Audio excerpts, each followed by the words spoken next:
Dengar, dengar, dengar, dengar.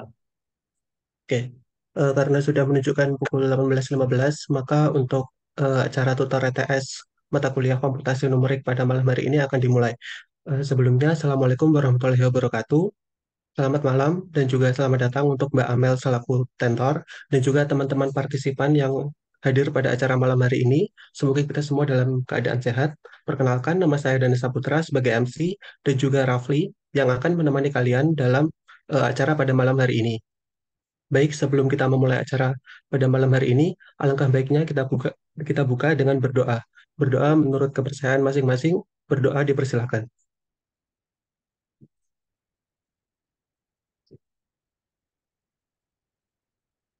Tidak ada kata cukup untuk berdoa. Baik, untuk selanjutnya kita akan perkenalan kepada tentor. Untuk Mbak Amel, apakah sudah hadir? Hadir. Oke, selamat malam Mbak Amel. Oke, Selamat mungkin Mbak malam. Amel mau Oke, mungkin Mbak Amel mau memperkenalkan diri dulu atau langsung ke materi. Hmm, Perkenalan sekalian materi aja Kak. Oke, baik. Untuk waktu dan Zoom saya persilahkan Mbak Amel. Oke, terima kasih. Ya, jadi kenalin, namaku Wardatul Amalia Safitri. Kalian bisa panggil aku Amel. Aku dari angkatan 2021. Barangkali ada yang belum kenal sama aku. Gitu. Di sini malam ini kita bakal sharing-sharing, belajar bareng lah untuk mata kuliah komputasi numerik. Nah, mungkin aku mau tanya dulu. Kalau untuk jadwal ETS-nya sendiri itu kapan?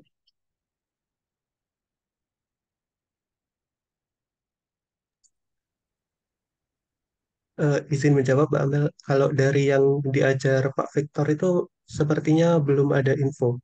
Dan yang diajar Bu Bilkis sepertinya juga belum ada info. Dosennya cuma dua. Mungkin yang lain yang dosennya selain Pak Victor dan Bu Bilkis ada.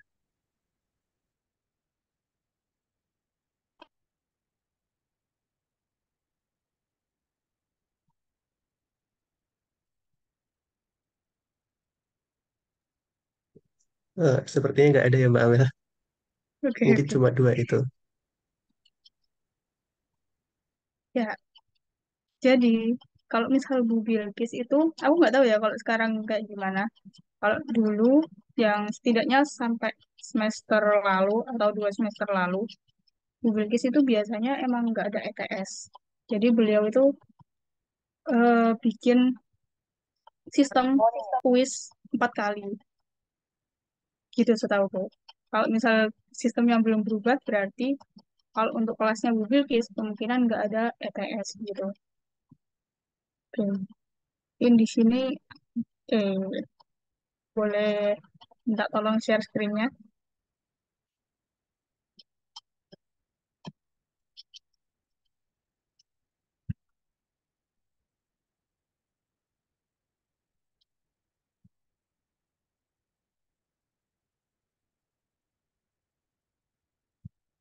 Terima kasih.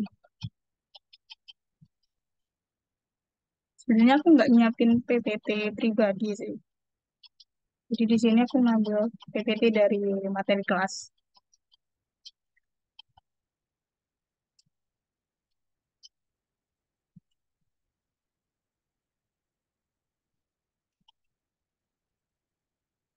Kita santai aja ya, Rek. Nggak usah gimana-gimana. Kalau misalnya nanti kalian ada pertanyaan, langsung raise hand aja nggak apa-apa. Oke, jadi komputasi numerik.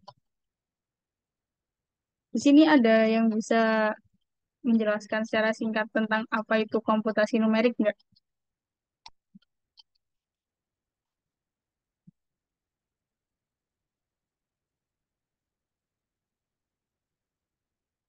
Nggak ada? Oke, nggak ada.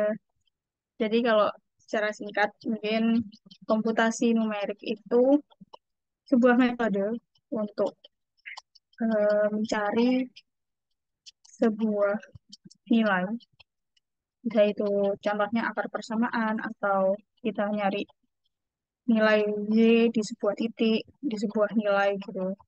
Tapi dengan metode bisa disebut metode taksiran atau pendekatan. Jadi beda sama metode analitik. Kalau misal analitik kan kita ngitung, ngitung biasanya pakai rumus gitu, rumus terus kita bisa tahu ini nilai pastinya berapa. Contohnya, misal kita cari akar persamaan yang persamaan kuadrat. Nah, kita kan masih bisa ya ngitung kalau akar persamaan kuadrat bisa dicari akar-akarnya secara pasti. Nah, ketika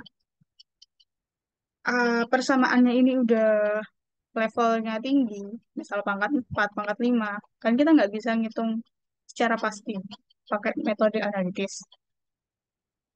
Makanya di situ ada yang namanya metode numerik untuk mencari pendekatan dari angka yang kita cari. Jadi di sini nanti hasilnya itu sebenarnya bukan angka eksak, bukan angka pasti, tapi angka yang mendekati nilai yang kita cari. Nah, di sini kita mulai dari mencari akar persamaan. Kenapa nggak aku slide share aja? Bentar.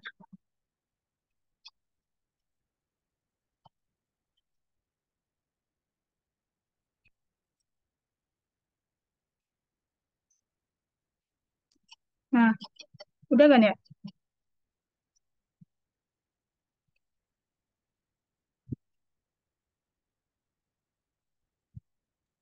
Di sini ada beberapa cara.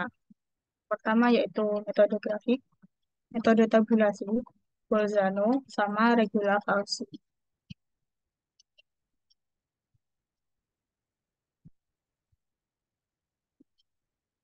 Pertama buat metode grafik. Sebenarnya ini simpel. Intinya kita bikin gambaran grafiknya. Terus kita cari titik-titiknya. Cuma eh, untuk menggambar grafiknya itu, karena X pangkat 4 min 3 X min 2 ini bisa dipecah. Dia bisa dipecah jadi X4, X pangkat 4 sama dengan 3X plus 2, sehingga Y sama dengan X pangkat 4 dan Y sama dengan 3X plus 2, biar gambarnya itu lebih gampang. Jadi bisa dipecah. Seandainya, seandainya ini aku pecah jadi Y sama dengan dari sini wes. X pangkat 4 min 3X sama dengan 2, itu juga bisa. Jadi nanti Y-nya X pangkat 4 min 3X, terus yang satunya Y sama dengan 2.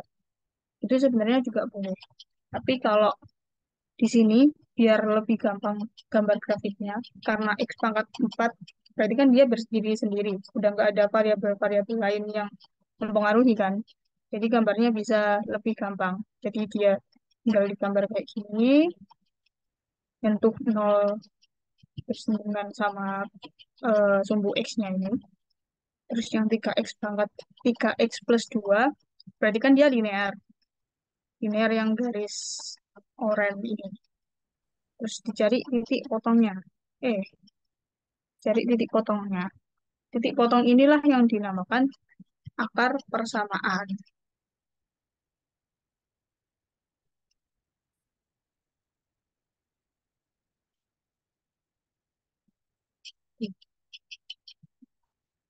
Terus dengan metode tabulasi, kita bisa bikin tabel. Tabel dari X dan juga Fx. Nanti kita cari mana nilai X-nya yang punya Fx mendekati 0. Karena di sini kan kita nyari akar persamaan.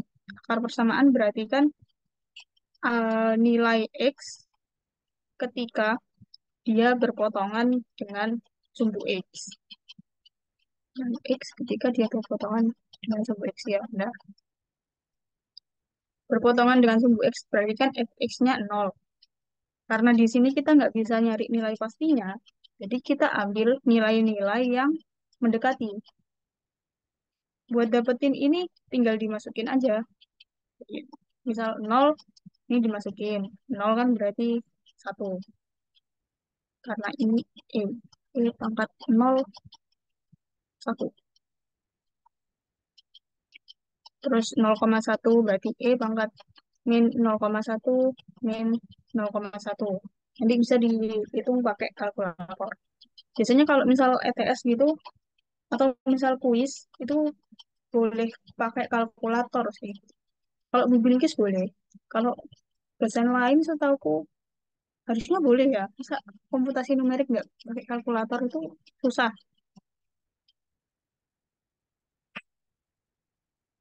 Kita, mungkin di sini ada yang bingung. Terus untuk eh, nyari ininya gimana? Apa gimana caranya kita tahu kalau di antara x ini akan me- menghasilkan sebuah nilai yang mendekati nol. Ntar tiba-tiba kita masukin x gitu, ternyata nggak ada yang mendekati nol gitu, gimana? Nah, berarti kita coba, misal awal-awalnya gitu ya, awal-awalnya coba eh, pick random aja, angka berapa, 0,5 misal. 0,5 dihitung berarti kan 0,106531 ini. Terus hitung lagi 0, kenapa aku ngambil yang tengah langsung ya? Ulang-ulang. Misal pick random kita 0,1. 0,1 berarti kan fx-nya 0,804,837. Berarti kan kita nggak tahu nih setelah ini dia bakal bergerak mendekati nol itu ketika x-nya lebih kecil dari 0,1 atau lebih besar dari 0,1. Jadi hitung aja untuk 0 itu berapa. Terus nanti yang ini juga nambah 0,1 lagi, 0,2. Oh, ternyata yang 0 ini fx-nya lebih menjauhi ke angka 0, dia lebih besar. Sedangkan yang 0,2 dia bergerak menuju angka 0. Berarti kita terusin yang ini. 0,3, 0,4, 0,5. Nah, begitu 0,6 dia udah berubah minus. Berarti kita bisa tahu bahwa untuk nilai akar-akar persamaan yang kita cari itu 0,5 dan 0,6. Karena nolnya ada di antara sini. Dan yang paling mendekati adalah angka-angka ini. Gitu. Kalau dari sini ada pertanyaan nggak?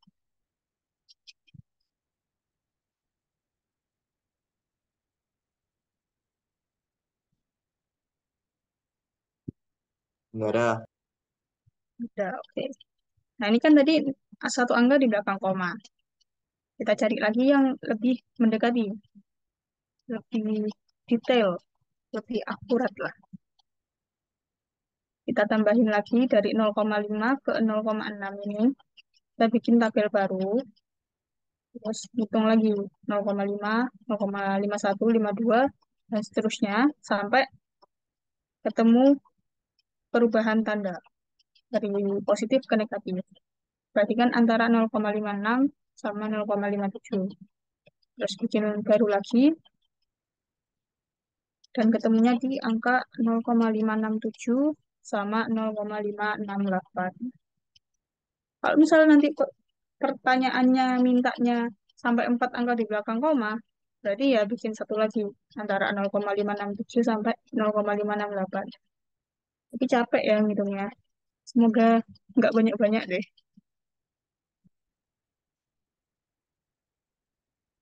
Kita lanjut ke metode yang berikutnya, yaitu metode Bolzan.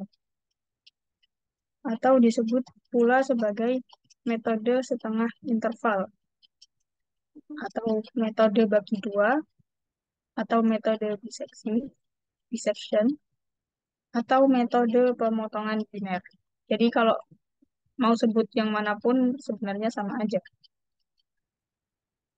Nah, di sini langkah-langkah yang harus dilakukan pada metode Bolzano adalah pertama, kita hitung dulu fungsi pada interval yang sama dari X hingga terjadi perubahan tanda dari fx pangkat n dan fx pangkat pangkat perubahan tanda dari fxn dan fxn plus 1, atau dengan kata lain ketika fxn kali fxn plus 1 kurang dari 0. Kenapa kurang dari 0? Karena satunya positif, satunya negatif. Bisa dibalik-balik, bisa yang ini negatif, bisa yang ini positif. Nah, kalau dikalikan, berarti kan dia pasti negatif. Gitu. Estimasi pertama untuk akar persamaan dapat diperoleh melalui xt sama dengan xn plus xn plus 1 per 2. Intinya,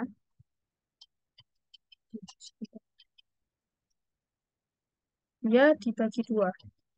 Misal kita pakai xn-nya 5, terus xn plus 1-nya 10. Berarti kita memperkirakan bahwa akar persamaannya itu ada di antara 5 dan 10. Kemudian, untuk nyari xt, berarti 5 tambah 10 bagi 2, yaitu 7,5. Nah, 7,5 itu kan nilai pertengahan antara 5 dan 10 kan. Tuh, dan seterusnya. Nanti ketika kita menghitung yang berikutnya, nanti kita pilih. Oke, aku gambar. Nah,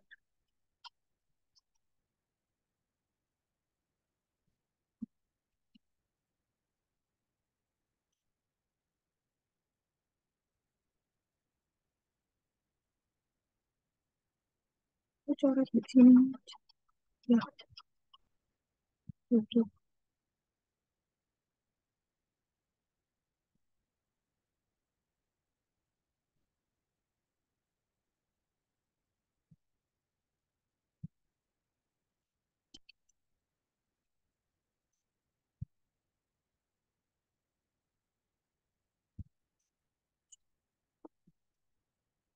Anggapannya ini xn,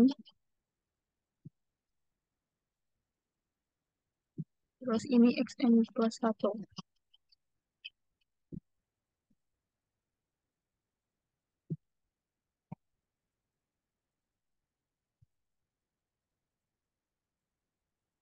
N plus 1. Terus antara keduanya berarti kan 100.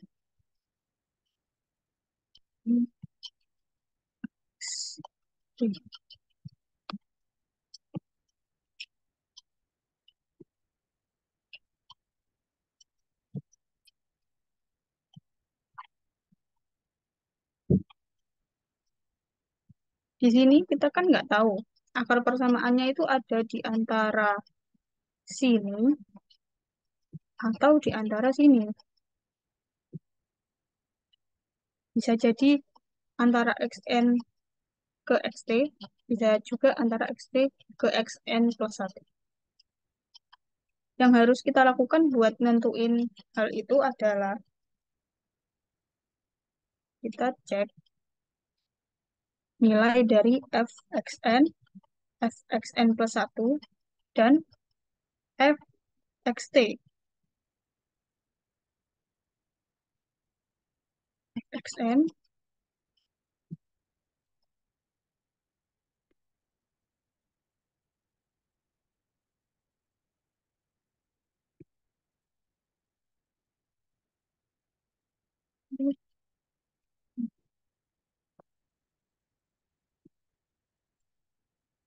Namanya gitulah, lama nulisnya. Fxn plus satu sama Fxp.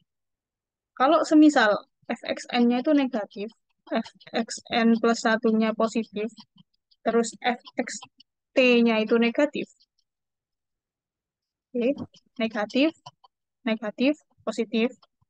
Berarti langkah selanjutnya kita bakal pakai interval yang ini antara xt ke xn plus satu. Jadi nilai xt ini akan menggantikan posisinya xn. Sedangkan kalau misal ini negatif, tadi kan ceritanya ini negatif, yang xn plus satunya positif. Kalau misal xt-nya ini positif, berarti dia akan menggantikan posisinya xn plus satu. Intinya, dia xt ini akan menggantikan posisinya x yang fx-nya itu bertanda sama dengan dia. Kalau dianya negatif, berarti dia akan menggantikan posisi x yang menghasilkan fx negatif. Kalau dianya positif, berarti dia menggantikan posisi x yang menghasilkan fx positif antara xn dan xn plus satu ini. Jadi kalau misal tadi ini negatif, ini positif, berarti kita lanjutnya di sini. Ambil pertengahannya lagi.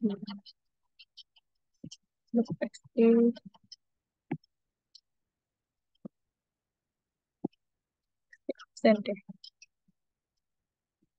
Terus nanti dicek lagi.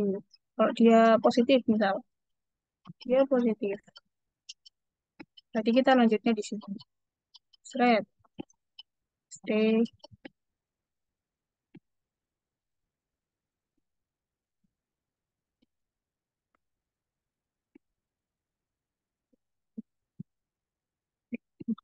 double accent.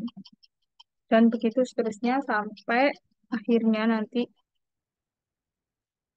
fxn kali fxn plus satu sama dengan 0.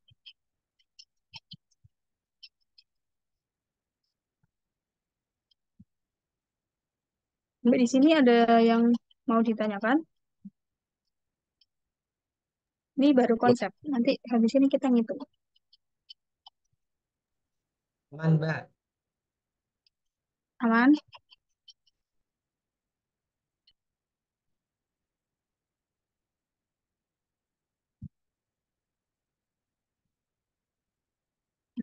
Ini istilah perubahan tanda dalam metode ini memiliki arti penting karena mengingat sifat fungsi yang kontinu, maka adanya dua nilai fungsi yang memiliki tanda berbeda menunjukkan fungsi tersebut memotong koordinat setidaknya satu kali di antara xi dan xi plus n. Ingat, yang kita cari adalah nilai x, di mana fx sama dengan ini. Ini baru hitung. Jadi kan gambarannya biar lebih tervisualisasikan. Oke, karena di sini masih adzan, jadi kita break sebentar.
Oke, kita lanjut untuk menghitung.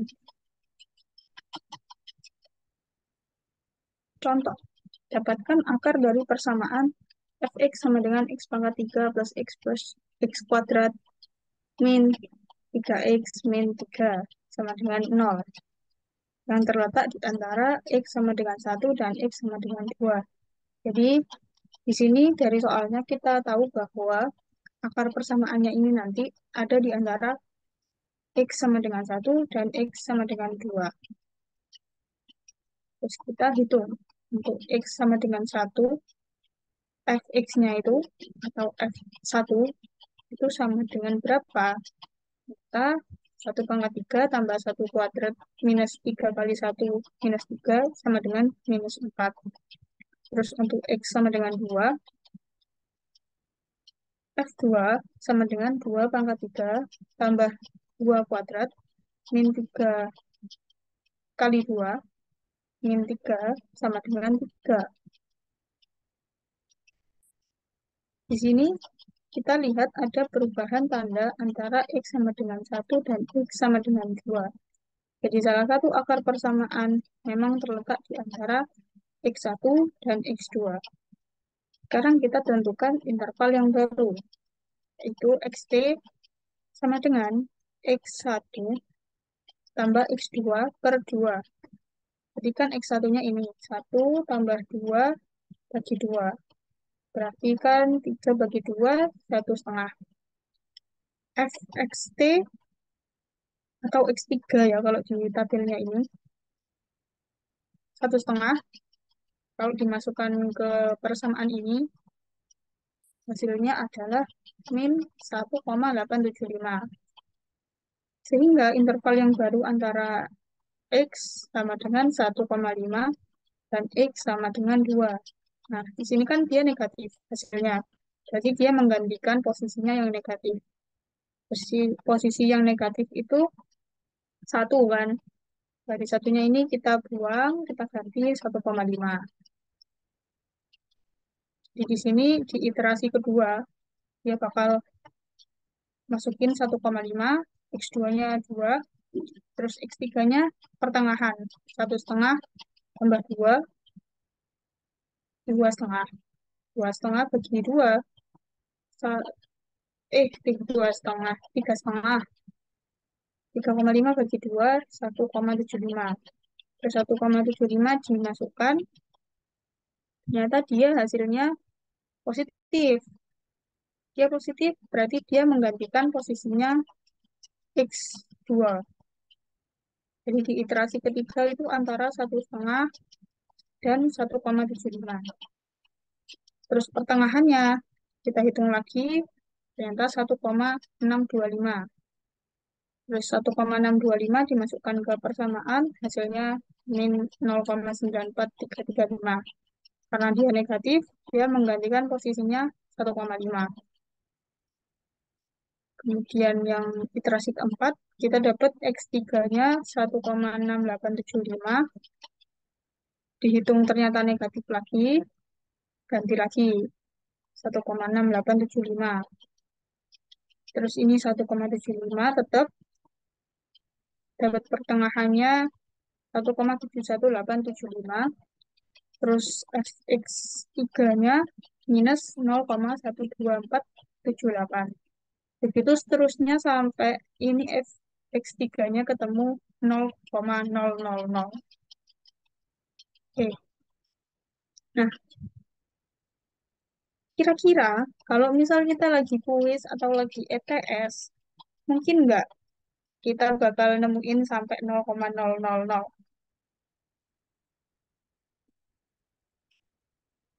Menurut kalian mungkin nggak?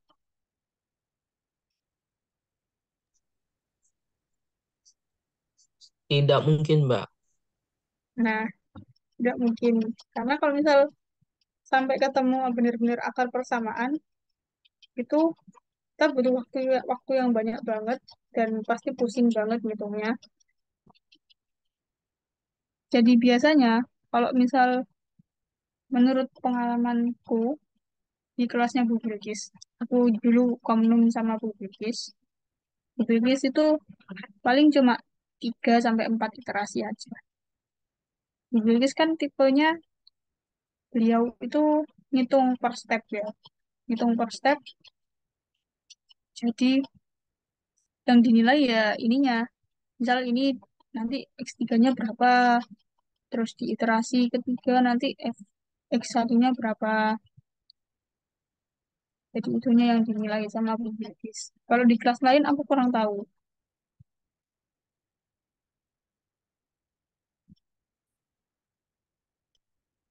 Ini contoh lain, pakai eksponensial. E. E pangkat min X minus X. Ini sebenarnya sama aja prinsipnya, cuma ini diganti E.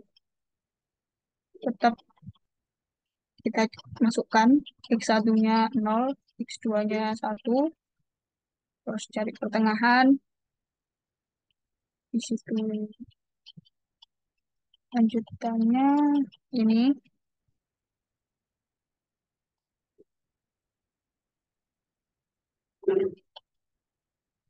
cari F X3-nya, terus karena ini minus, berarti dia menggantikan yang minus. Yang minus tadi,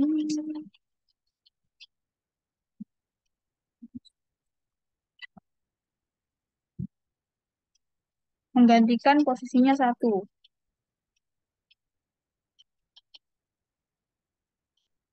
Ya, 1 kan dia negatif. Berarti dia di iterasi berikutnya pakai 0,5 sama 0,75 hasil dari perhitungan pertengahan ini tadi. Terus 0,625. 0,625 negatif lagi, berarti ganti lagi 0,5 plus 0,625 bagi 2, 0,5625. Itu.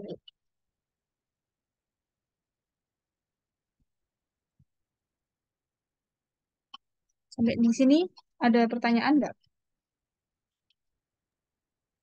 Kalau ada pertanyaan bisa raise hand ya teman-teman.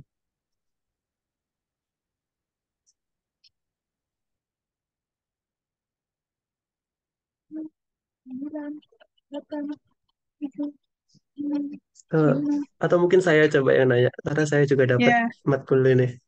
Eh, ya boleh. jadi kalau misalkan nanti ETS atau kuis itu apa eh, interval buat X-nya itu ditentuin atau kitanya yang dapat ide gitu ya, interval 0 sampai 1 atau gimana gitu. Kalau Bolzano biasanya ditentuin. Biasanya ditentuin Oke. semua sih. Ya. Bahkan iterasinya juga ditentuin ya, Mbak, kalau Bu Bilkis berapa gitu. Mm-mm. Kalau Bu Bilkis Oke. biasanya udah disediain tabel gini. Iterasi 1, X-nya. Nanti cuma gini aja, awalnya aja. 1, 2. Nah, sisanya itu disuruh nyari sendiri. Jadi tetap ngitung satu-satu. Tetap ngitung satu-satu. Kau pernah kelas Bu Bilkis sebelumnya nggak? Pernah di aljabar linear. Oh ya, berarti tahu kalau misalnya Bu Bilkis itu biasanya mintanya 2 angka di belakang koma kalau nggak salah. Jadi itu juga harus diperhatikan buat yang kelas-kelasnya Bu Bilkis. Jadi ngitungnya, kalau misal ini 1,625, berarti kan harus dibulatkan jadi 1,63 gitu. FX-nya juga ini deh, minus 0,40,942. Berarti minus 0,41. Gitu. Oke, terima kasih Mbak. Mungkin teman-teman yang lain ada pertanyaan. Yang ada pertanyaan bisa raise hand ya.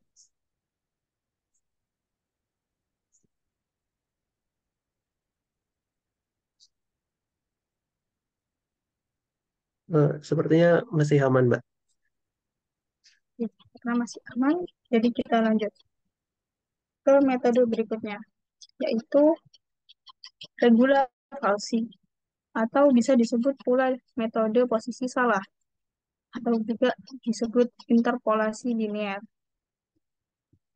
Sebenarnya prinsip dari regula falsi dan Bolzano itu mirip, hampir sama. Dia intinya membagi dalam interval gini, terus dicari antara nilai antara xn dan xn plus 1.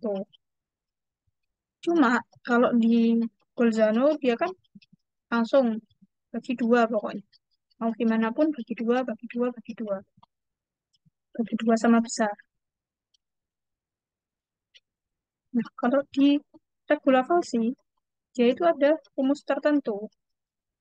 Dia ada perhitungan tertentu untuk menghitung X3. Ini asal-usulnya. Asal-usulnya kayak gini. Y sama Y min fx1 sama dengan fx2 min fx1 per x2 min x1 kali x min x1. Ini sebenarnya bentuk lain dari persamaan garis linear. Yang Y min Y1 per x min x1 sama dengan Y2 min Y1 per x2 min x1. Ya, rumus yang itu dipindah-pindah-pindah-pindah jadinya seperti ini. Turunan dari situ, penurunan rumus. Bukan turunan, bukan turunan. Bukan turunan ya, kayak dipindah-pindah aja sebenarnya, bukan diturunkan. Terus karena di sini contohnya dia pakai x3,0 terus dimasukkan, berarti kan y-nya 0. Bisa ini minus fx1 sama dengan fx2 min fx1 per x2 min x1 kali x-nya dimasukkan x3. X3 min x1. Persamaan di atas dapat pula ditulis x3 sama dengan x1 kali fx2. Jadi ini dipindah-pindah lagi. Pindah ini dipindah ke sana. Jadi dikali langsung dimasukkan. Karena minus x1 kali minus fx1 jadinya positif. Berarti kan x1, kok fx2?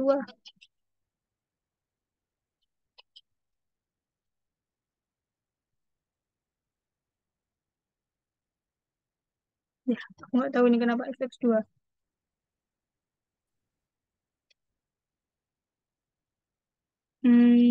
Oh, hmm, hmm. Ya, aku bingung. Langsung aja skip. Maaf ya, maafkan saya. Jadi kalau ngelihat endingnya, berarti kan X3 ini sama dengan X2 min fx2 kali X2 min X1, X1 min X2 per fx1 min fx2.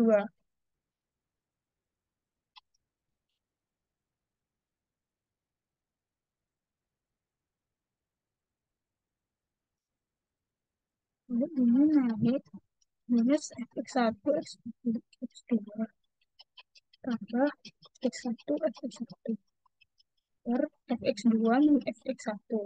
Ya, ini udah benar yang bawahnya.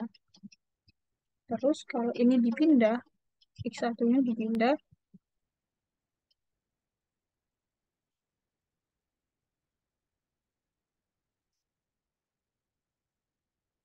aku nggak tahu tuh kenapa bisa gini. Kayaknya ada banyak step yang di skip di sini. Karena ada banyak step yang di skip, jadi kita terima jadinya aja. Terima jadi persamaan untuk nyari X3-nya itu seperti ini.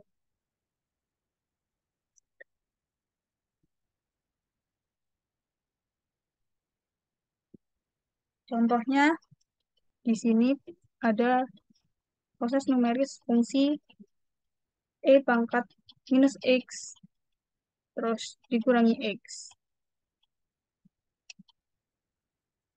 Di sini ditetapkan nilai awalnya X1 sama dengan 0 dan X2 sama dengan 1.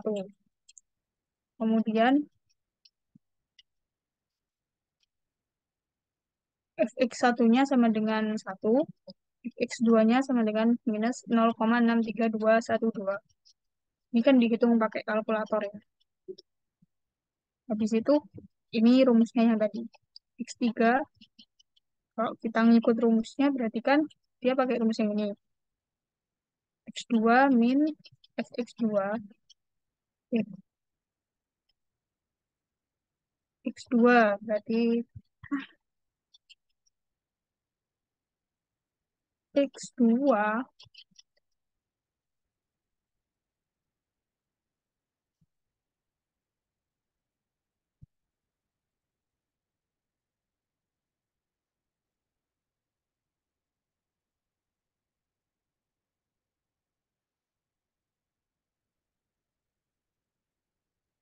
jadi kayaknya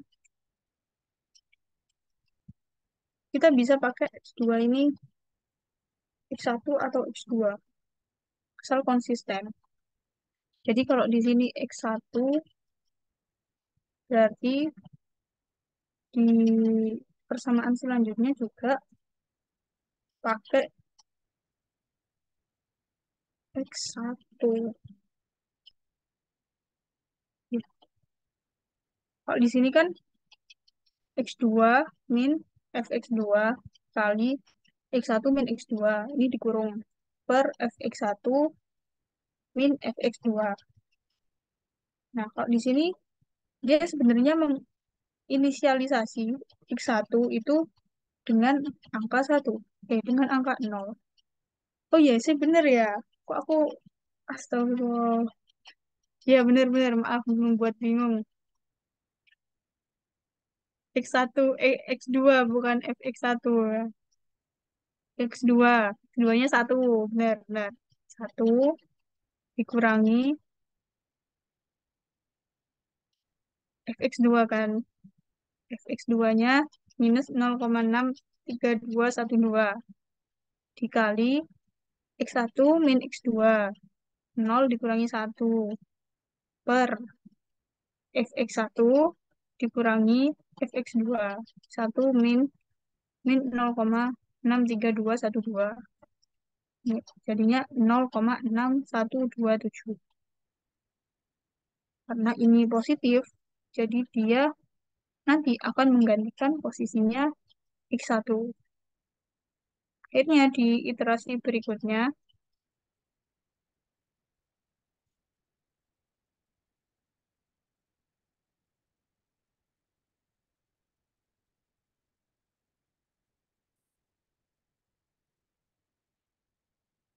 fx3,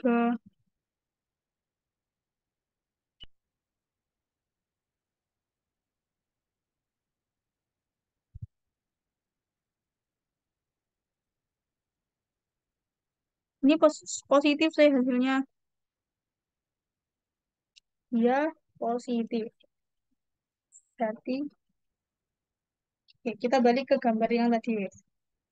0, 1. 0, berarti yang sininya 0, dan sininya 1. Terus itu anggapannya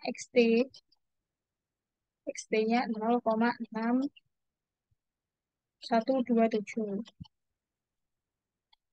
Nah, 0,6127. Berarti kan kita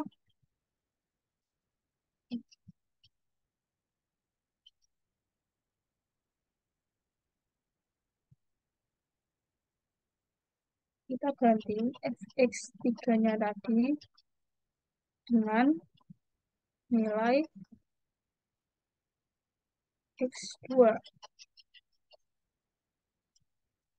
Fx3-nya itu menggantikan posisinya yang sini.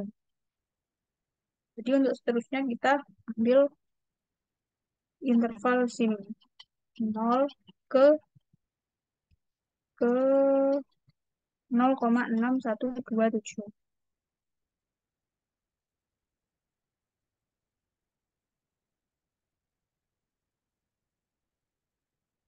Ya, karena ini kan fx3-nya sama dengan minus 0,0708. Berarti benar yang diganti itu x2-nya. Yang diganti x2-nya. Ya, sebenarnya intinya sama kayak Bolzano, tapi untuk penentuan x3-nya pakai rumus yang ini tadi. Ya, gampangannya gitu. Oke, kayaknya aku agak bingung menjelaskannya ini tadi, agak bulat muter-muter. Kalau misalnya ada pertanyaan, silakan ditanyakan.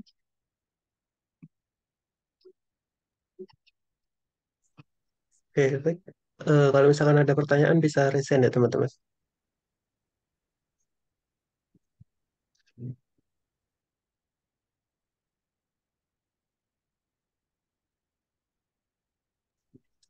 Ini ada yang tanya ke aku lewat chat, tapi bukan tentang materi, tapi filenya nanti di-share di mana?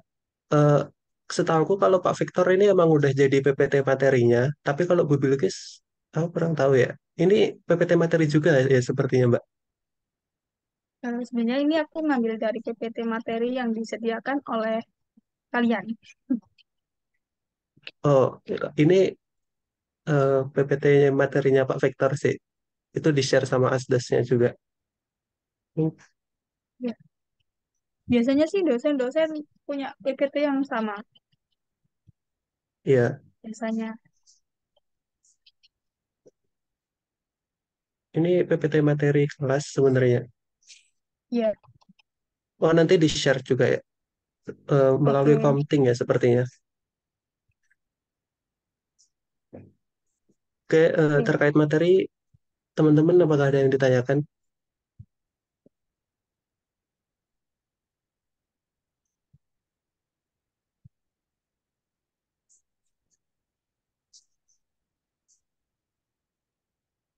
Oh iya, nanti record Zoom-nya juga ada broadcast-nya ya ke Komting. Eh, Sepertinya masih aman, Mbak. Belum ada yang resen. Kalau belum ada yang resen, kita lanjut ke materi yang berikutnya dulu. Nanti latihannya di akhir-akhir aja ya. Soalnya takut nggak cukup waktunya. Jadi kita lanjut dulu. Lanjut ke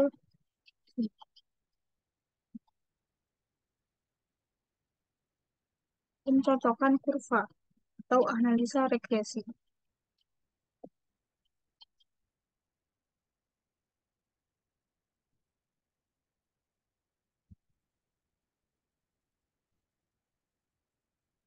Seringkali data tersajikan dalam bentuk rangkaian nilai diskrit, deretan angka-angka dalam urutan yang kontinu, tanpa disertai bentuk fungsi yang menghasilkan data tersebut.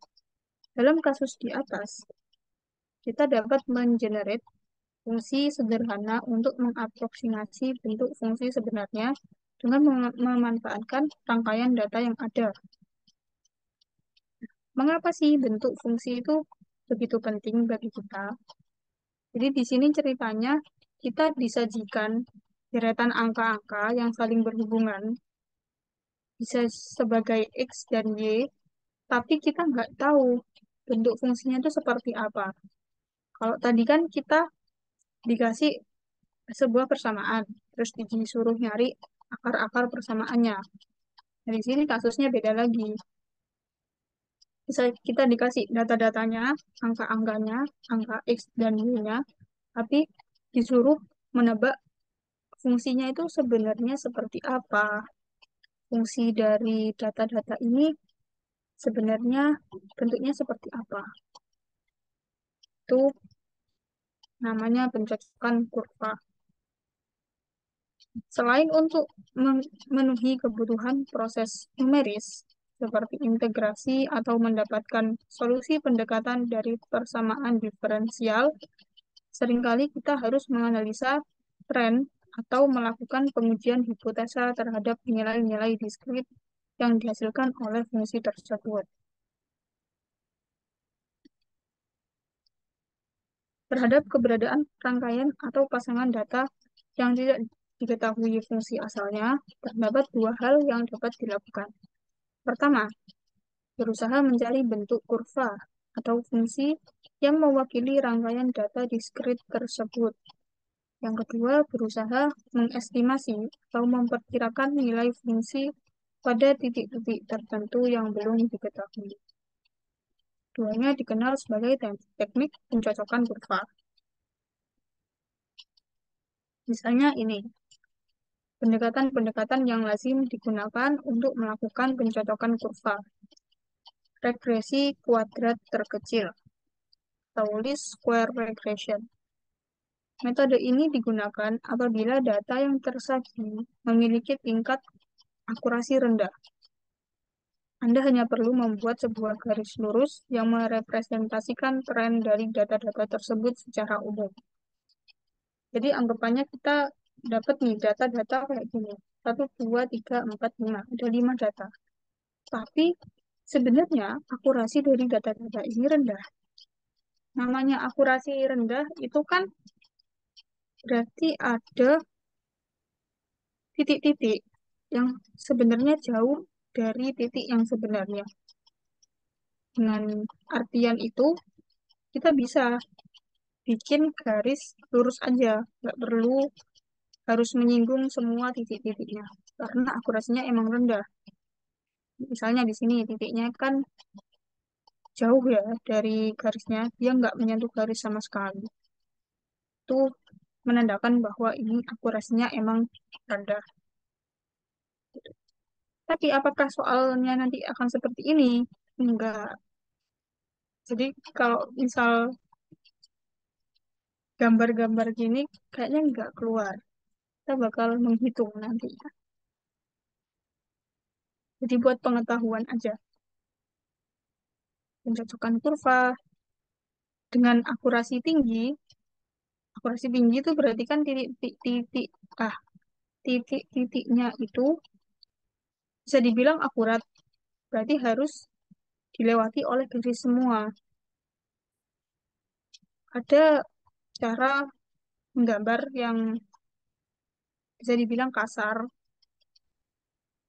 yang kayak gini, lurus, lurus, lurus, lurus. Ada yang lebih halus, pendekatannya itu lebih halus,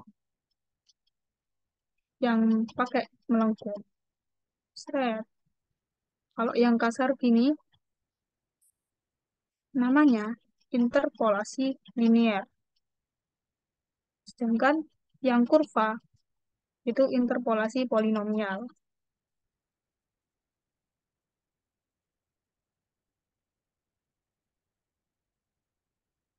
Terus ini sedikit aja informasi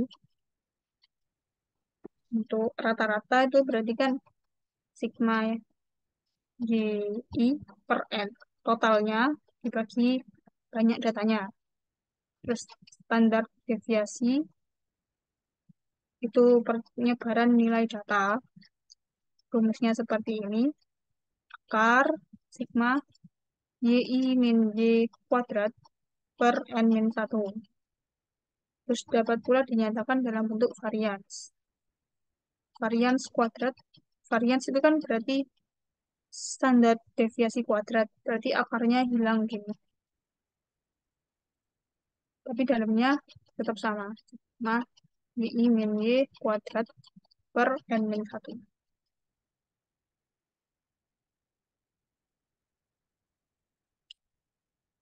Sini kan kita tadi ngelihat nih, untuk metode pencocokan kurva, itu ada regresi kuadrat terkecil atau RKT.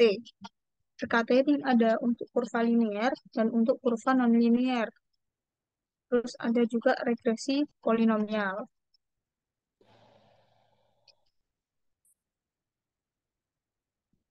Ke regresi kuadrat terkecil.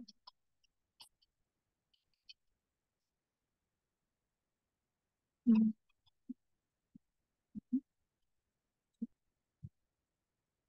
Si kuadrat terkecil untuk kurva linier.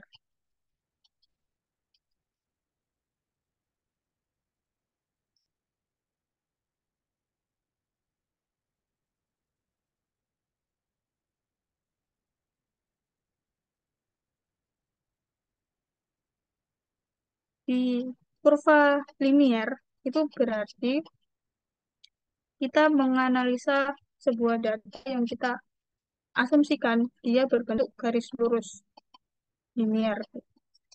Garis lurus itu berarti ini bisa dicari kan?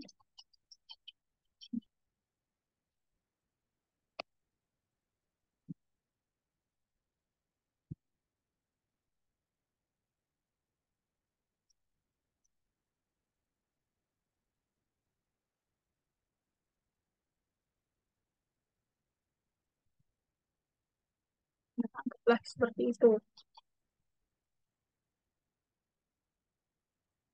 Seperti Anda ketahui bahwa persamaan umum sebuah garis lurus adalah GX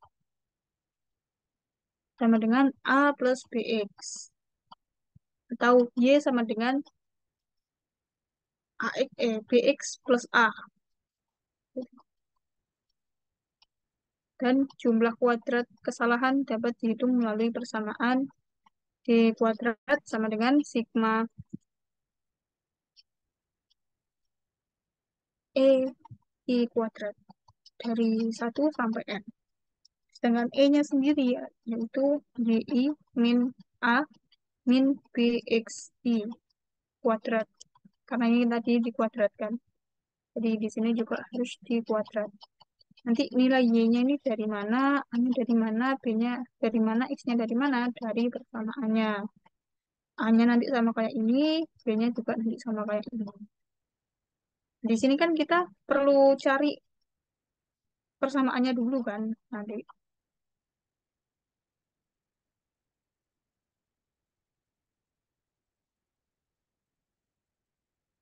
Untuk kurva linear, untuk nyari A, kita bisa pakai rumus ini.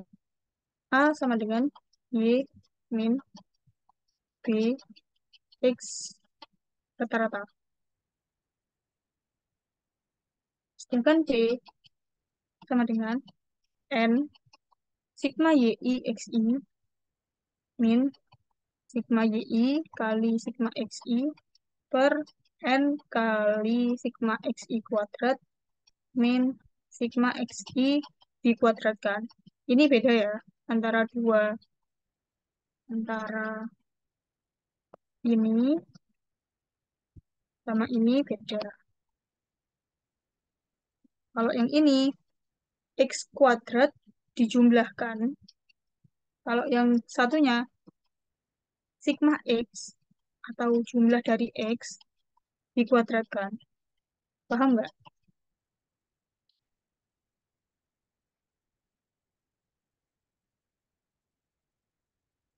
Ini kita lihat dari sini deh. Langsung ke contoh. Oke. Ini kan contohnya seperti ini. X, Y. X-nya 1, 2, 3, 4, 5, 6, 7, 8, 9, 10. Y-nya di sini anggapannya 4, 6, 8, 10, 14, 16, 20, 22, 24, 28. Di sini kelihatan kan, kalau misal kita nggak tahu nih sebelumnya dia kurva linear atau enggak.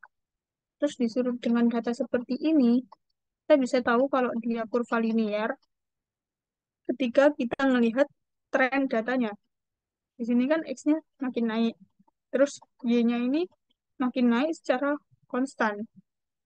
Nggak ada turun, tiba-tiba 5 sama dengan 8. Nah, kan kalau ini sama dengan 8, terus ini 10, ini 16, berarti kan dia ada perbelokan kan. Berarti dia nggak linear. Kalau di sini, kita bisa lihat dia monoton naik. 4, 6, 8, 10, 14, 16, 20, 22, 24, 28. Jadi, asumsi kita, dia kurvanya linear. Kita bisa nyari persamaannya dengan RKT untuk kurva linear. Jadi kan, kalau persamaan linear, berarti kan GX sama dengan A plus BX. Kita cari A-nya pakai rumus ini, B-nya pakai rumus ini. Dari dua rumus ini, kita butuh informasi tentang sigma YI XI, sigma YI, sigma XI, sigma XI kuadrat, terus butuh informasi tentang X rata-rata. Ini kita bikin tabel. Tabel, tadi kan ada 10 data di 10 baris. XI-nya dimasukkan sesuai ini, 1 sampai 10. Y-nya dimasukkan, 4, 6, 8, dan seterusnya, 28. Terus XI, YI, XI kali YI, berarti 1 kali 4, 4, 2 kali 6, 12, 3 kali 8, 24, dan seterusnya. XI kuadrat, ini dikuadratkan, 1 kuadrat, 1, 2 kuadrat, 4, 3 kuadrat, 9, dan seterusnya. Nah, di bawahnya dijumlahkan semuanya ini. untuk sigma XI. Berarti kan 1 tambah 2 tambah 3 tambah 4 tambah 5 tambah seterusnya seterusnya sampai 10. Hasilnya 55. Terus sigma YI berarti 4 tambah 6 tambah 8 tambah 10 dan seterusnya hasilnya 152. X, sigma XI YI ini dijumlahkan semua hasilnya 10 1058. Terus sigma XI kuadrat berarti ini dijumlahkan semua ternyata hasilnya 358. Dari tabel ini terus kita hitung rata-ratanya. Nah, ini kan makanya tadi aku heran kok Y harusnya ini Y rata-rata.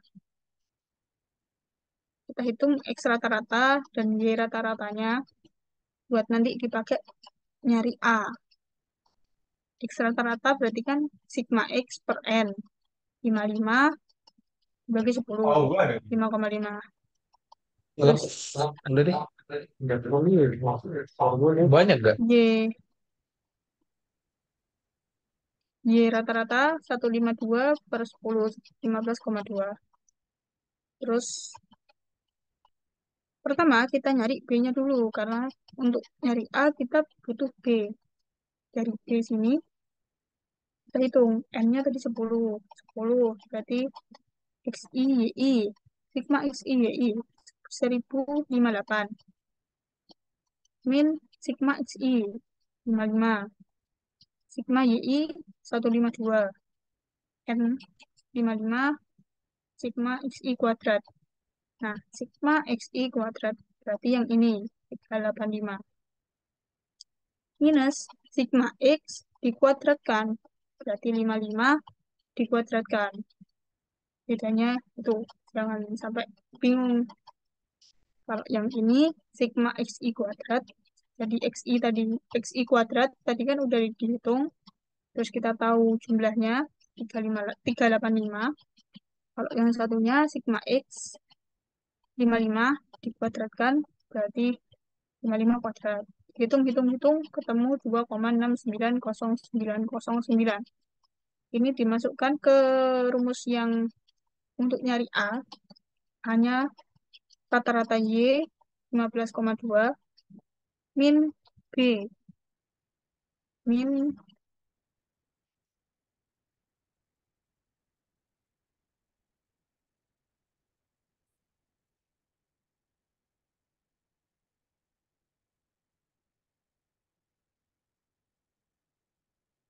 min BX. Hmm.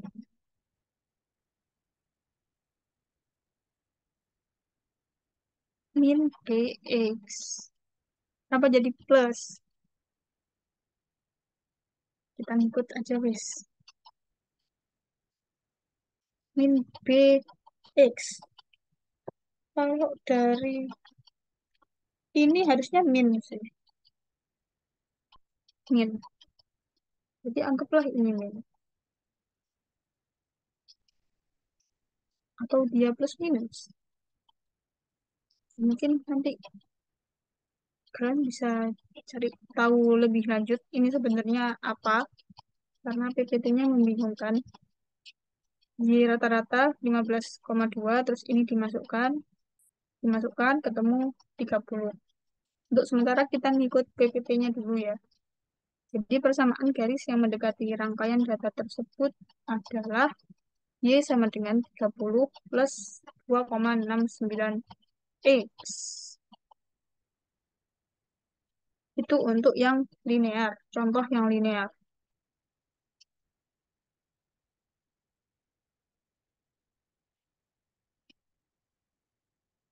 Sepertinya,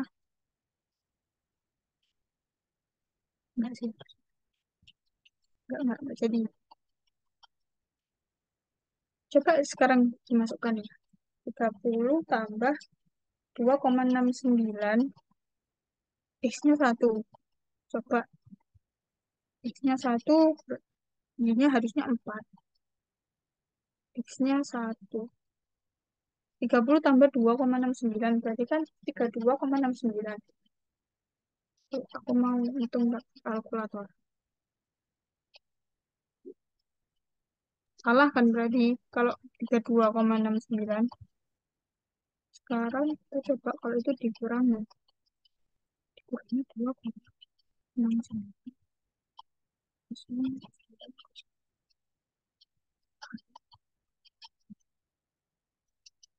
Nah, ini lebih masuk akal sama kok. Berarti ini harusnya minus 15, bener minus. Y rata-rata min B X rata-rata. 15,2 dikurangi 2 dikurangi ya, kita kurangi. Seret. Kurangi, terus ini hasilnya 0,4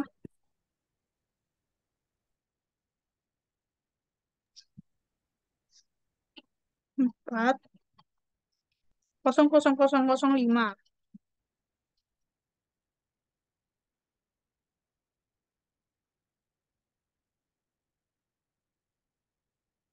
0,40005. Berarti ini kita masukkan ke sini, berarti kan ini 0,4. Ah,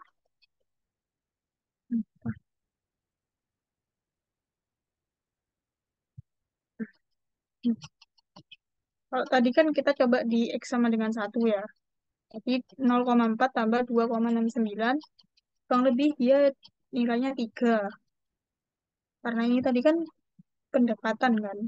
Kita belum tentu hasilnya 100% sama. Tapi karena ini sudah bisa dibilang mendekati, jadi kita bisa bilang kalau ini kemungkinan besar benar. Daripada yang tadi. Tadi kan 32,69, jauh banget kalau misalnya kita bandingin ke 4. Kalau ini yang sekarang kan hasilnya sama dengan 3. Lebih dekat lah sama 4 daripada yang tadi. Jadi ini minus ya kawan-kawan.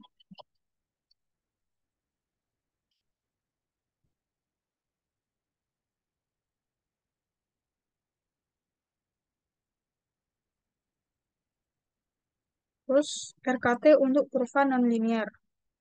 Tadi kan linear, sedangkan data itu kadang itu ada yang sebenarnya datanya bentuknya lengkung, nggak lurus. Di sini contohnya pakai fungsi eksponensial dan fungsi perpangkatan. Fungsi eksponensial bentuk umumnya Y sama dengan AE pangkat BX. A kali E pangkat BX. Dengan A dan B adalah konstanta. Ini kan eksponensial. Sedangkan kita mau pakai prinsip yang sama dengan kurva linear tadi. Kita mau bikin tabel kayak ini juga. Jadi, kita harus melinearkan fungsi ini dulu. Dengan cara, kalau eksponensial, dia bisa ditulis dengan ln Y sama dengan ln A plus B X ln E.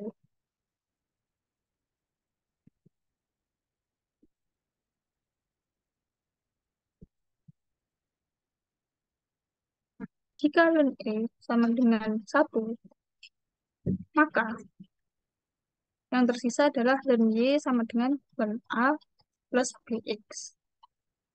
Persamaan di atas berbentuk garis lurus dengan kemiringan B dan memotong sumbu ln Y di titik yang bernilai sama dengan ln A. Dia anggapannya sama kayak linear, tapi yang kita hitung itu bukan ininya, tapi ln-nya. Kalau yang pangkat, kita linearkan dengan cara menghitung log-nya. Jadi kalau bentuk perpangkatan, bentuk umumnya adalah Y sama dengan AX pangkat B, dilinearkan, jadinya log Y sama dengan B kali log X plus log A. Ini dibalik-balik sama aja. Nah, ke kurva non-linear. Contohnya kurva ini. Penyelesaian masalah di atas dilakukan melalui dua bentuk, transformasi log dan transformasi len. Jadi biasanya kalau non-linear, kita ngerjainnya dua kali. Ada ngerjain log, ngerjain len. Kalau nggak diminta spesifik sama soalnya. Kalau soalnya cuma minta non-linear, berarti dikerjain dua-duanya. Kalau untuk transformasi log, di sini kita pakai contoh transformasi log dulu ya. Ini kan datanya, 1, 2, 3, 4, 5. Y-nya 0,5, 1,7, 3,4, 5,7, 8,4.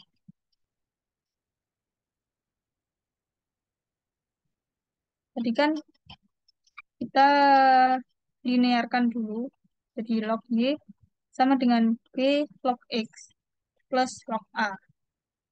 Terus biar mudah, biar kita nggak bingung dengan eh, log-lognya, kita misalkan kalau log X kita misalkan Q, log Y kita misalkan P, A, log A kita misalkan A besar, kemudian B kita misalkan B.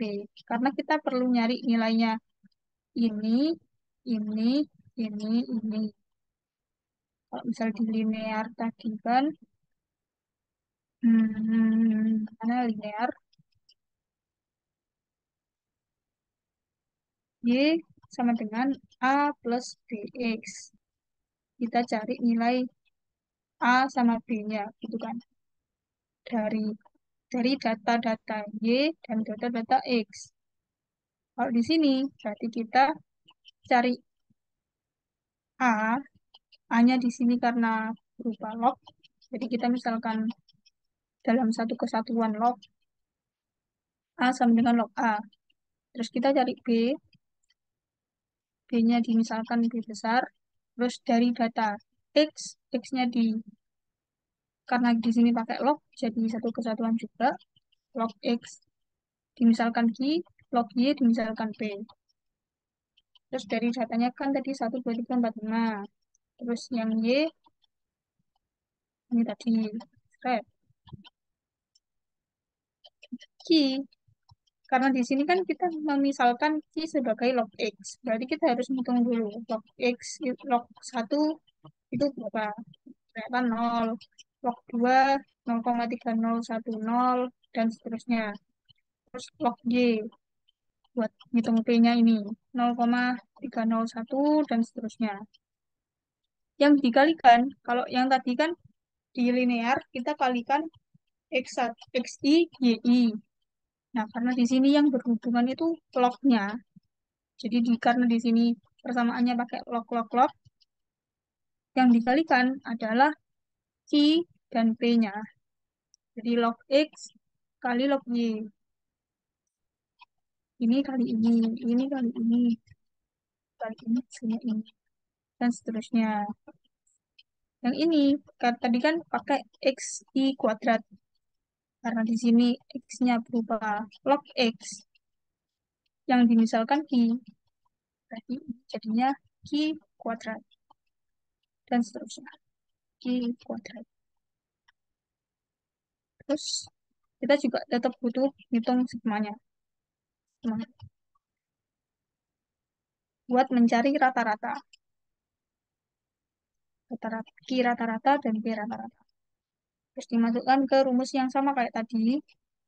N kali sigma QI PI min sigma QI sigma PI per N sigma QI kuadrat min sigma QI dikuadratkan. Kalau misal kita bandingin sama yang linear tadi, jadi kan ini N sigma XI YI, tapi karena di sini dalam bentuk log, jadi kita ambil yang log-lognya, yang misalkan QI PI. Terus kalau di linear tadi sigma XI, sigma YI.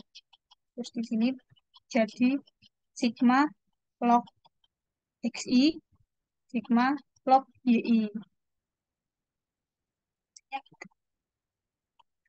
Prinsipnya sama, cuma di sini kita ambil yang log-log, bukan yang X asli sama Y asli. Hitung-hitung ketemu B-nya 1,7572, terus A-nya pakai rata-rata ini tadi, sama B yang ini ketemu minus 0,3024. Nah, tadi kan A-nya masih dimisalkan kan. A besar sama dengan log A kecil. Maka A kecil, buat nyari A kecil kita bisa menghitung 10 pangkat hasilnya ini tadi. Karena ini kan hasilnya minus 0,3024. Berarti 10 pangkat min 0,3024. Hasilnya 0,4984. Ini yang dimasukkan ke persamaan. Jadi yang dimasukkan ke persamaan itu A kecil sama B kecil. Bukan A besar sama B besar. Nah, di sini eh, ada yang dibingungkan nggak?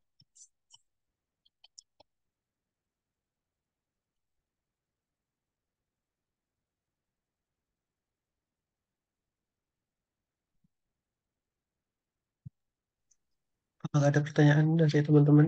Mungkin kalau ada bisa resen.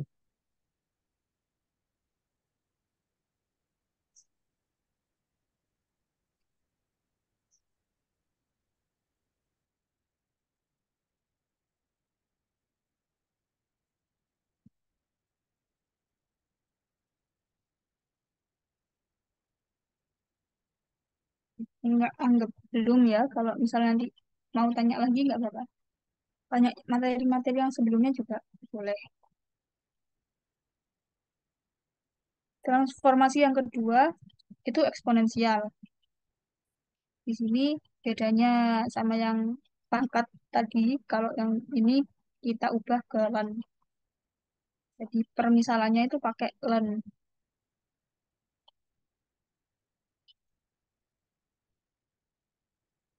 Di sini permisalannya yang Q, dia sama dengan X. Karena X-nya kan nggak bergantung ke len. Nggak ada len X-nya. Berarti dia X aja gitu. Q sama dengan X, P sama dengan len Y. Karena Y-nya dalam bentuk len. Terus A sama dengan len A, B-nya sama dengan B. Sebenarnya ini tabelnya, kalau misal kalian mau nambahin key lagi, boleh. Karena di sini key-nya sama dengan X, jadi sama yang bikin PPT, dia nggak nambahin kolom baru. Nggak nambahin kolom key. Karena nilainya kan sama kayak X. Ini bisa X, itu. Ini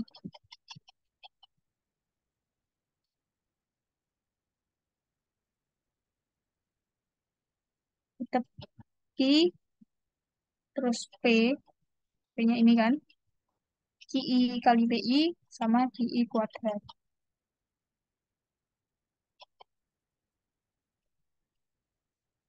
Jadi kalau bikin tabel di RKT itu kemungkinan besar susunannya gitu. Jadi XY, XI, XI kuadrat. Kalau misal XI-nya nanti ditransformasi ke dalam len sama log, dimisalkan ke dalam bentuk lain, berarti nambah kolom buat permisalannya tadi. Kalau di sini contohnya nambah kolom PI buat permisalannya. Dan nanti yang dipakai kolom permisalannya ini, bukan XI atau YI aslinya. Dan terus sama kayak tadi, dicari sigmanya, dicari rata-ratanya, dicari B-nya, dicari A-nya. Nah, di sini, karena tadi permisalannya A besar sama dengan len A, maka A-nya ini pakai E. E pangkat minus 1,63995 sama dengan 0,344447. Ini dimasukkan ke persamaan umum untuk eksponensial. Y sama dengan A E kali E pangkat B kali X. X ini ketok. Dan kelihatan di sini ada X kecil. Y sama dengan A, E, pangkat B, X. Terus, karena kita kan nyari dua-duanya nih. Dua-duanya dari log dan len. Mana yang lebih bisa mendekati ke kebenaran? Karena bentuk bentuk grafik dari eksponensial dan grafik dari percepatan itu pasti beda kan. Kita perlu nentuin mana yang bakal kita ambil. Nggak mungkin dua-duanya. Caranya dengan pendekatan akurasi yang bagus untuk menghitung koefisien korelasi. Kita bikin tabel lagi. XI, YI, terus transformasi log, transformasi len.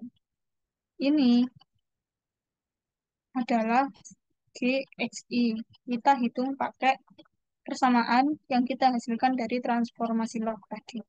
Tadi kan transformasi log kita dapatnya ini ya. Ini Y sama dengan 0,4984 X pangkat sekian.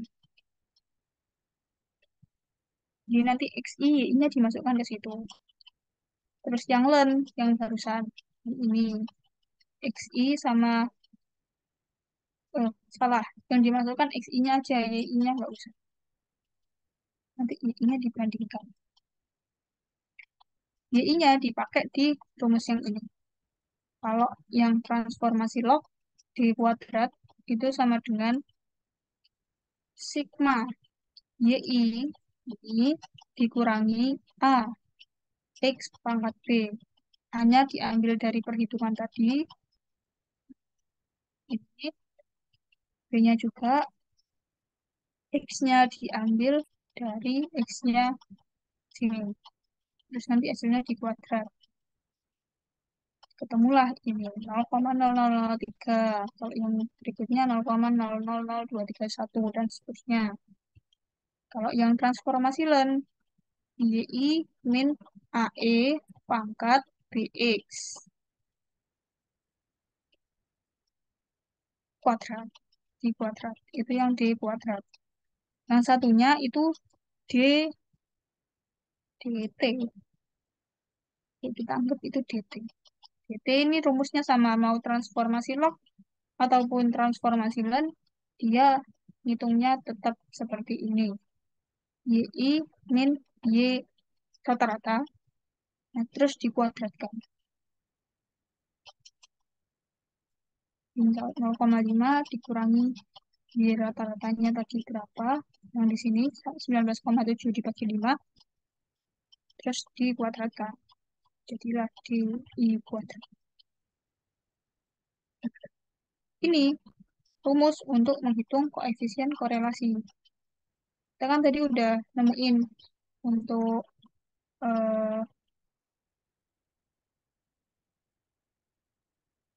D kuadrat, DT kuadrat dari transformasi log dan transformasi len.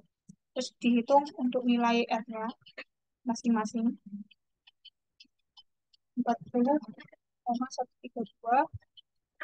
Jadi sigma DT kuadrat min sigma D kuadrat 0,00238 bagi ini lagi. Terus ini apa sih sebenarnya tandanya?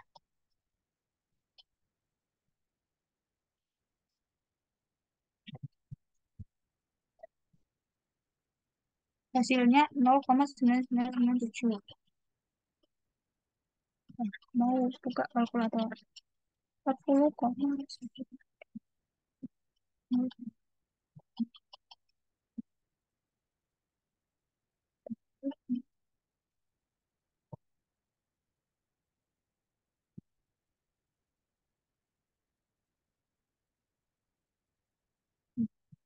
Mirip kok. Nah, dari perhitungan ini dapat dilihat bahwa koefisien korelasi untuk transformasi log lebih mendekati nilai 1 dibanding transformasi len. Sehingga bisa disimpulkan bahwa transformasi log memberikan pendekatan yang lebih baik. Sampai di sini ada yang ditanyakan? Masih belum ada yang ditanyakan, Mbak. Oke, yang lain? Aman?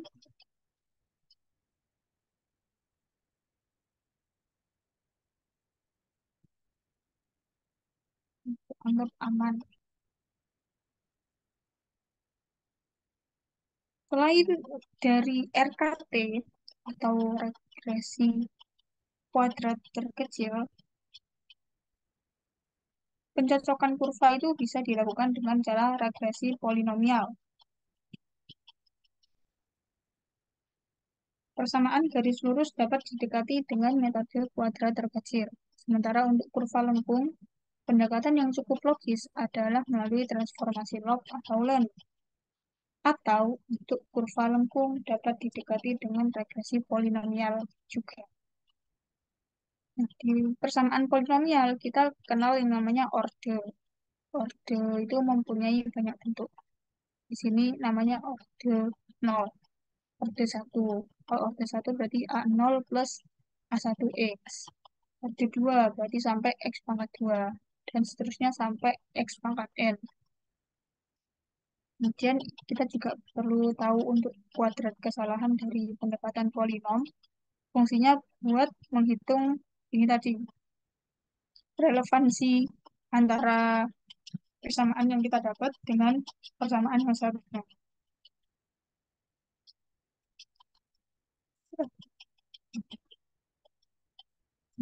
Sini contoh regresi polinomial. Ada dananya 0, 1, 2, 3, 4, 5, Y-nya 2,1, 7,7, 13,6, dan seterusnya. Di sini contoh yang dipakai adalah orde 2. Orde 2 berarti sampai X pangkat 2.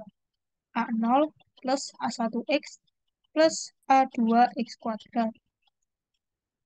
Terus, kita bisa tahu diferensialisasi di kuadrat terhadap setiap koefisiennya akan menghasilkan bentuk seperti berikut. N sigma xi kuadrat. Terus digeser. Sigma xi kuadrat, sigma xi pangkat 3. Sigma xi kuadrat, xi pangkat 3, xi pangkat 4. Seandainya ini nambah lagi jadi 3, orde 3. Berarti di sini nanti bakal nambah 4 kan. A0, A1, A2, A3. Di sininya juga bakal nambah AX sigma X I pangkat 3. Kalau yang di baris kedua berarti nambah sigma XI pangkat 4. Yang di baris ketiga sigma XI pangkat 5. Terus di bawahnya nambah lagi sigma XI pangkat 3, XI pangkat 4, XI pangkat 5, XI pangkat 6. Gitu.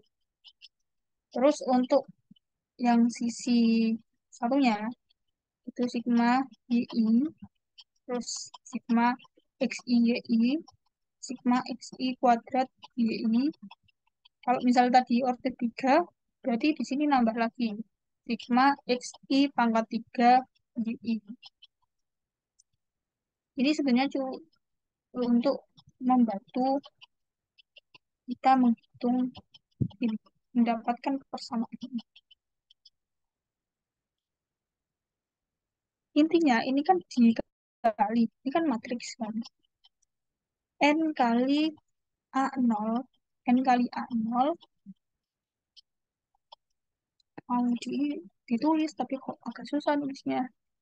Intinya N kali A0 terus ditambah sigma XI kali A1 tambah sigma XI kuadrat kali A2 sama dengan sigma YI. Terus ini dikali ini, tambah ini kali ini, tambah ini kali ini, sama dengan ini. Ini kali ini, tambah ini kali ini, tambah ini kali ini, sama dengan ini. Itu persamaan yang kita dapatkan. Terus kita perlu bikin tabel lagi untuk menghitung sigma xi kuadrat, sigma xi, sigma x, i pangkat 3, terus perlu ngitung sigma yi, sigma xi, yi, xi kuadrat yi. Kita kan tadi udah dapat informasi untuk x sama y-nya, terus ini kita butuhnya x kuadrat, x pangkat 3, x pangkat 4. Jadi kita tambah kolom untuk x kuadrat, x pangkat 3, x pangkat 4, terus xi, yi, xi kuadrat, yi. Dihitung masing-masing, ini kuadrat, kuadrat, pangkat 3, pangkat 4, xi, yi, ini kali ini kuadrat, berarti ini dikali ini, itu seterusnya. Terus menghitung sigmanya. Sebenarnya sigmanya agak tidak begitu perlu ya di sini. Oh, perlu sih. Justru kita pakai sigmanya. Sorry, sorry. Justru kita pakai sigmanya. Yang kita pakai itu sigmanya. Sigma xi, sigma yi, sigma xi kuadrat, sigma xi pangkat 3, sigma xi pangkat 4, sigma xi yi, sigma xi kuadrat yi. Tadi kan kita udah lihat persamaannya dari perkalian matriks ini kan. Tinggal kita masukin n kali A0. Nya 6. 6 kali A0 tambah sigma xi A1. 15 kali A1. Terus sigma xi kuadrat A2. Sigma xi kuadrat 55 A2. Sama dengan sigma yi. 397,4. Kemudian persamaan yang kedua, sigma xi A0. Sigma xi sigma xi A0. Terus sigma xi kuadrat A1. 55 kali A1. Sigma xi pangkat 3 A2. 175 ini kali A2. Sama dengan sigma xi yi. Sigma xi yi. 585,6. Terus yang persamaan ketiga, xi kuadrat A0. Xi kuadrat A0. 55 A0. Xi pangkat 3 A1. 175 A1. Sigma xi pangkat 4 A2. 979 A2. Sigma xi kuadrat yi 2488,8. Nah, terus dari persamaan-persamaan ini kita nantinya bisa ketemu A2, A1 sama A0. Caranya gimana? Caranya sebenarnya macam-macam. Kalau dosennya mintanya pakai Gauss, ya berarti pakai Gauss. Kalau pakai cara yang lain juga kayaknya bisa. Kalian udah dapat alin, aljabar linear. Izin menjawab, sepertinya sudah, Mbak. Nah, mungkin nanti ujung-ujungnya ke metode-metode yang dipakai di alin. Bisa pakai Gauss atau Gauss-Jordan dan lain-lain buat dapetin nilai A2, A1, A0 dari tiga persamaan ini. Jadi mungkin nanti bisa di-refresh lagi buat metode-metode itu. Dari sini udah ketahuan A0, A1, A2 bisa dimasukkan A0 147, sekian minus karena ini minus ya. Kalau misal ininya plus. Jadi A0 plus A1x plus A2x kuadrat. Karena ininya minus, jadi di sini berubah jadi minus. Minus 33, sekian x tambah 0, sekian x kuadrat. Oke. Udah? Apa ada pertanyaan? Eh, izin, Mbak. Ya. Ini kayaknya PPT-nya error lagi dah. Yang Yang mana? Sigma Y1 itu seharusnya nggak nyampe 200 sih. Kok bisa 300? Oh, nah itu nggak tahu. Aku belum hitung juga soalnya. Nah itu juga kalau misal di Komnum, Komnum itu susahnya kamu harus fokus untuk menghitung banyak angka. Salah dikit aja bisa salah semua. Apalagi kalau kelasnya biologis. Wah, bisa salah banyak karena ngitung. Kan kalau di tabelnya gini kan berarti kita ngitung satu-satu kan ya. Jadi harus kuat-kuatan ngitung. Hasilnya berapa? Kalau menurut perhitunganmu? 152,6. Hmm, berarti untuk yang persamaan ini nanti diganti 152,6. Aku nggak tahu ininya udah bener atau enggak, karena aku juga nggak hitung. Belum sempat menghitung.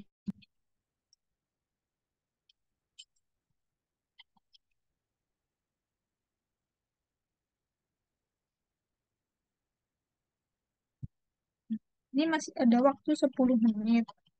Tadinya itu aku mau bahas soal ini, tapi sepertinya nggak cukup. Mungkin aku spill cara-caranya aja ya, tapi kita nggak bisa mempraktekkannya. Soalnya di sini, nomor satu, Ardi sedang melakukan penelitian berkaitan dengan pengaruh jarak tempuh terhadap penentuan besarnya tarif bus di Indonesia. Dengan mengambil 12 kota di Indonesia yang dipilih secara acak sebagai sampel penelitian, bantulah Ardi mencari tahu seberapa besar pengaruh jarak terhadap tarif bus dengan metode regresi kuadrat terkecil, regresi polinomial orde 2. Kemudian, hitung koefisien korelasi dari poin A. Kesimpulan apakah yang bisa didapat dari koefisien korelasi? Oke, jadi ini ada data kayak gini, jarak sama tiket. Jadi ini yang bisa ditetapkan sebagai X itu jarak. Tiketnya ini Y. Nah, begitu karena jarak ini kan dia jelas gitu kenaikannya. Dia pasti kalau semakin ke kanan berarti kan semakin jauh jaraknya, semakin besar nilainya. Kalau tiket dia fluktuatif, dia belum tentu jaraknya segini nilai tiketnya lebih gede atau lebih kecil. Terus kalau dari datanya ini kan masih acak, mungkin kita bingung ini trennya seperti apa. Jadi saranku untuk langkah pertama adalah urutkan aja sesuai dengan jaraknya ini. Karena kita akan menggunakan jarak ini seperti X. Jadi nanti diurutkan 19, ininya ini. Terus 21, ininya ini. 37, ininya ini. 41, ininya ini. Dan seterusnya sampai 150. Habis itu, karena di sini nggak dikasih tahu regresi kuadrat terkecilnya pakai metode transformasi yang apa, berarti dikerjakan dua-duanya. Apalagi dengan nomor C yang seperti ini. Berarti udah jelas kalau dia ada dua hal yang harus dibandingkan, yaitu transformasi log sama transformasi learn. Karena kalau misal lihat di tiketnya ini, dia bukan linear. Dia nggak konstan naik atau konstan turun, tapi berubah-ubah. Dan berubahnya itu lumayan lah, jauh. Dipakai yang non-linear. Non-linear, transformasi log, transformasi learn. Nanti untuk permisalannya nanti ada yang pakai log, ada yang pakai len, sama kayak di contohnya tadi. Contoh di, ya, di sini. Berarti kan nanti harus diubah seperti ini. Len Y sama dengan len A plus BX. Len Y ini berarti dia bakal ambil peran di Y-nya. Berarti di variabel tiket. Kalau yang len X nanti pakai nilai-nilainya yang jarak. Tuh. Yang log juga sama. Kalau log Y berarti ambil nilai-nilai yang ada di tiket. Misal nanti log 10, berarti kan 1. Nanti Q-nya sama dengan 1. Q, P. P sama dengan 1. Q-nya log 19. Di, nggak tahu berapa. Ngikut cara yang ada di materinya tadi. Gitu. Untuk regresi polinomial order 2. Ya, ini juga kurang lebih sama kayak ini tadi. Jadi, kita bikin tabel kayak gini, cari tiga persamaan, bentuk tiga persamaan dengan urutan seperti ini. Jadi untuk membantu menentukan persamaannya. Habis itu nanti dicari A0, A1, A2. Panjang ini prosesnya. Terus koefisien korelasi yang tadi ada DD-nya, ini dibandingkan yang dari hasil nomor A tadi kan ketemu persamaan yang logaritma gimana, yang len gimana. Terus dibandingkan pakai koefisien korelasi dari contoh materi tadi. Terus kesimpulannya mana yang lebih mendekati ke angka 1 itu yang lebih baik. Terus nomor 2, gunakan RKT kurva linear pada data berikut. Ini jelas linear, berarti kita pakai yang awal, yang GX sama dengan A plus BX.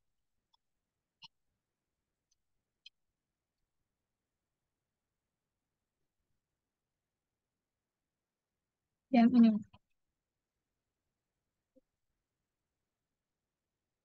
Nanti A-nya sama dengan Y, ini rata-rata ya, Y rata-rata. Seret.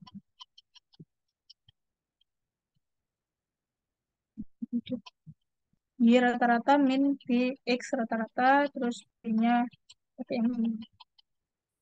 Bentuknya kurang lebih sama. Udah. Ini lebih gampang daripada yang nomor 1. Soalnya nggak pakai permisalan-permisalan, langsung aja. X-nya sama Y-nya yang dipakai. Tanpa ada permisalan. Gitu. Oke, terakhir. Ada pertanyaan?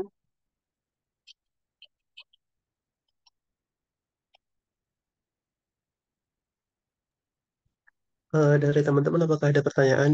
Kalau ada pertanyaan bisa resen ya.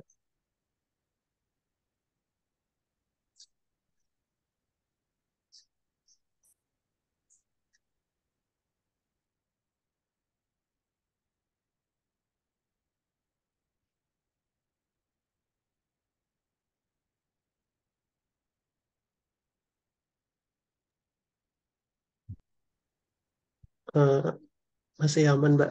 Terpantau masih ini. Nggak ada yang resen.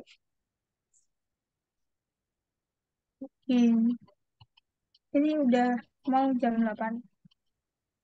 Gimana? Apakah Eh, sudah disebutkan? ya, Mbak. Kalau memang sudah bisa dicukupkan. Sekian dari aku. Mohon maaf kalau penjelasanku muter-muter dan banyak salahnya. Semoga nanti ETS atau misal kuis, semoga semuanya lancar. Ini, maaf kalau misalnya banyak salah. Terima kasih udah menyempatkan waktu malam hari ini. Sekian dari aku. Wassalamualaikum warahmatullahi wabarakatuh. Waalaikumsalam warahmatullahi wabarakatuh. Oke, karena waktu sudah menunjukkan pukul 20.00, kita sudah di penghujung acara untuk tutor Komnum pada malam hari ini. Eh, Kepada teman-teman, jangan lupa untuk mengisi link feedback terlebih dahulu ya, yang akan dibagikan oleh Rafli. Untuk Rafli gimana? Apakah aman?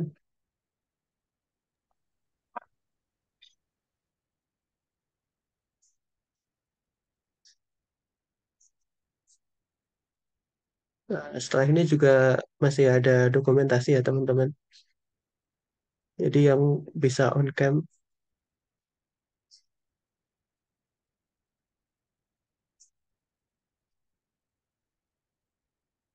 oke. Link feedbacknya sudah ada di meeting chat ya teman-teman.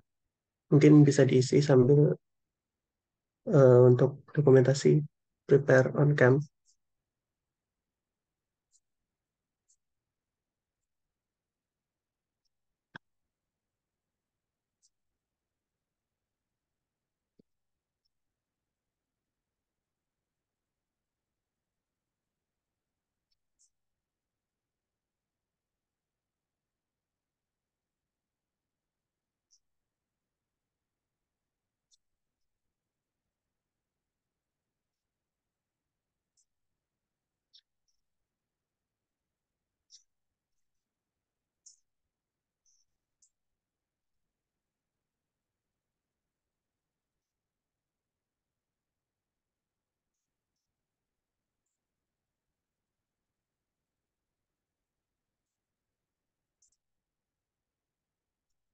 Ya, ditunggu 1 menit lagi ya teman-teman buat ngisi link feedbacknya. Sama jangan lupa on cam ya buat dokumentasi.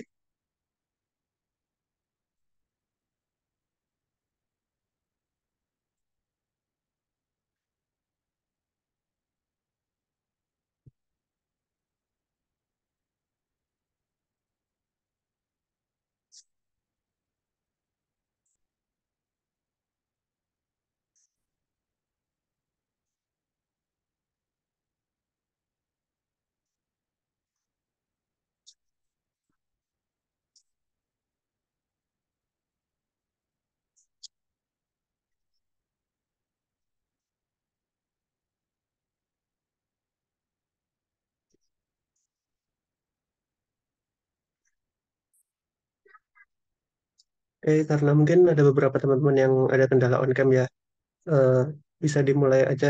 Rafli mungkin ngasih aba-aba buat SS. Oke, ya sekarang.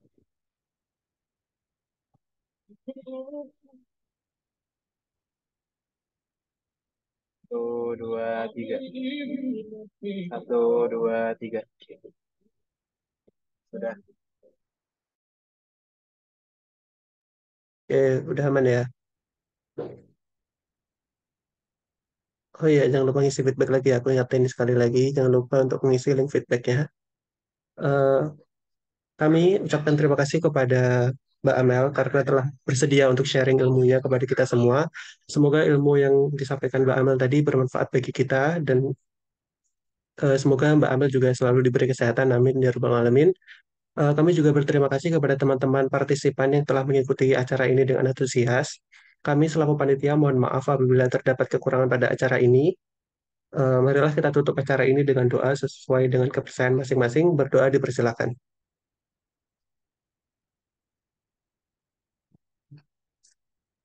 Tidak ada kata cukup untuk berdoa. Baik kepada Mbak Amel ataupun teman-teman yang memiliki kegiatan lain, dipersilakan untuk meninggalkan Zoom. Sampai jumpa di tutorial TS selanjutnya ya, Rek. Masih ada tutor sisol. Terima kasih teman-teman.